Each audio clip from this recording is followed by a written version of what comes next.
নমস্কার বন্ধুরা, আরাধ্যা কিচেন থেকে। আজকে দেখো আমি একটা মুড়ি ফ্রাই করছি।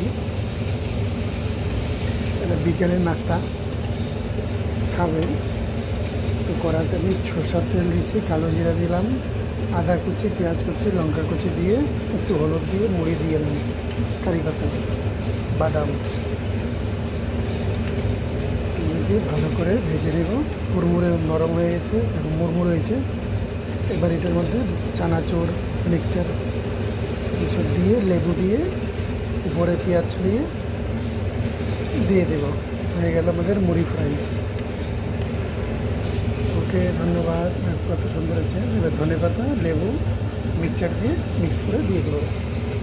দেখো মিক্সচারটা দিয়ে দিলাম। এবার দিয়ে দেবো ধনেপাতা, লেবু, ধনেপাতা দিলাম, ধনেপাতা, পেঁয়াজ, মিক্সচার, একটু টক টক লাগবে, লেবু।